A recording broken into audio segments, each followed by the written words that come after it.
Iko karibu miezi 3 na hii ni mwisho ni baraka. Na andiko yetu ya msingi wazee walikupatia ni Mwanzo 12:2-3.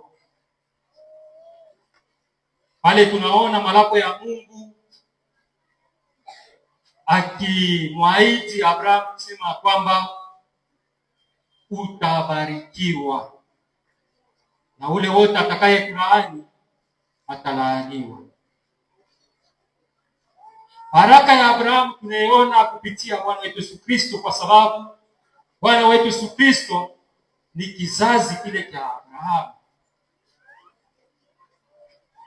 Sasa leo kishina yetu kile tuko nacho kidogo katika hii kishina kikubwa baraka ni ushirika na mbingu, siri ya mafanikio.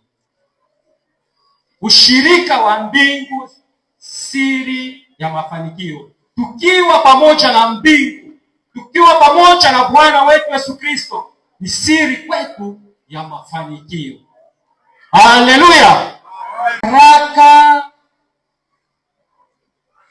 inatajirisha, na utajiri ule hakuna hata siku moja utajutiwa, ama hakuna siku hata moja ile utaregrete.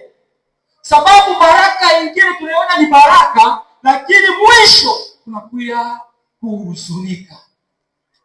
Kama sikufanyaje hivi, kama nilifanyaga hivi, kama sikufanyaje hivi. Baraka tunaona ni vitu viwili tofauti na utajiri. Baraka inajitegemea, maana iko independent. Utajiri nao pia uko independent. Haleluya! Utajiri tunaona kuwa baraka kwa sababu ni vitu vinavutiwa macho yetu, ni vitu vile tunaviona, ni vitu kila mtu anatamani kuwa navyo, lakini haina ile baraka. Biblia inasema, wakati tunaona katika andiko letu la msingi, Mungu anamuonesha Abrahamu kubarikiwa na baraka ilimfuata na utajiri ulimfuata. Yaani kabla Bwana wetu Yesu Kristo asiyazaliwa, wakati Mungu anabariki mtu na utajiri unamfuata. Sasa wakati Bwana wetu Yesu Kristo anazaliwa, tunaona mtu atasema anabarikiwa, lakini ni katika hali ya kiroho. Mtu anaweza kuwa ana na fedha, ana na nini, lakini ameshabarikiwa, kama vile tunaiona katika Luka 1:26. Malaika wa Bwana anamuonesha Maria, unabarikiwa kuliko wanawake wote. Mtaona alimbariki, lakini Maria anaweza kuishi maisha ya kawaida. Maria shukuye mtajiri. Maria alikuwa mtu wa kawaida, lakini Biblia inatuonyesha asema anabarikiwa kuliko wanawake wote. Kwa sababu ya nini? Kwa sababu alimzala Bwana wetu Yesu Kristo. Tutazungumzia juu ya vitu viwili tu. Usisahau ishina yetu ni ushirika na mbingu, siri ya mafanikio. Kuya pamoja na mbingu inakuwa ni secret ya kupata. Tutazungumzia vitu viwili, baraka na utajiri. Tukiona katika Waefeso 3:11 inasemezea ya kwamba atukuzwe Mungu Baba wa Bwana wetu Yesu Kristo, aliyetubariki kwa mabaraka zote rohoni katika ulimwengu wa roho ndani yake Kristo, kama vile alivyotuchagua katika yeye kabla ya kuwekwa misingi ya ulimwengu, ili tuwe watakatifu, watu wasio na hatia mbele zake katika pendo. 11 Na ndani yake sisi nasi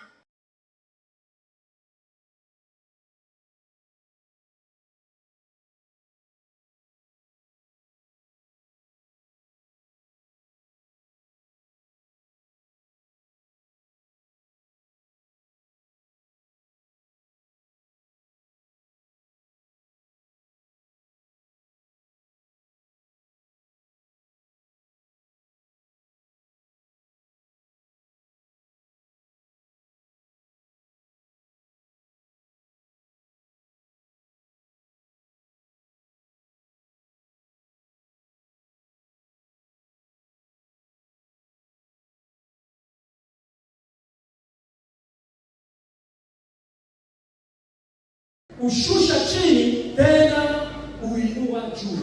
Maana Bwana Mungu eko nafikia mukutajirisha mtu tena na kufanya mtu kuwa nani? Maskini. Tena Mungu anafanya nini? Kuinua mtu juu zaidi. Watu wanamjua, mtu anakuwa wa kusifia. Tena Mungu mwenyewe eko na ile uwezo tena ya kushusha mtu chini zaidi. Maana utajiri wa vitu haina sababu kwetu ya kujitegemea zaidi. Paka nipate, paka na mimi kuye, paka na mimi nifanye. Lakini Mungu yeye mwenyewe eko naleta kwa wakati yake. Mungu wetu akipenda leo utajirike, utatajirika. Kama Mungu anakuachilia wewe kuendelea katika magumu, kuendelea katika mateso, haina sema Mungu anakusahau, lakini Mungu yuko anakutayarisha kusudi utukufu yake ionekane. Kama nilikuwa baraka, hii tuko naimba baraka. Wale wote wanamwamini Bwana wetu Yesu Kristo. Kama kwa Kristo hakuna maskini. Lakini baraka ni kitu kingine, utajiri nayo ni kitu kingine. Sisi tushakubarikiwa kwa sababu tunamjua Bwana wetu Yesu Kristo. Kwa sababu tunaishi naye, kwa sababu tunatembea naye, kwa sababu sisi maisha yetu ya Kikristo. Tushakubarikiwa. Mungu yeye mwenyewe akitaka leo nikuwe mtajiri, takuya mtajiri. Akitaka leo kuwe maskini tena zaidi, wewe uliyekuwa mtajiri utakuwa maskini. Vitu vyote vinategemea na Mungu wetu. Maana Mungu wetu ndio analeta kila kitu kwa wakati yake.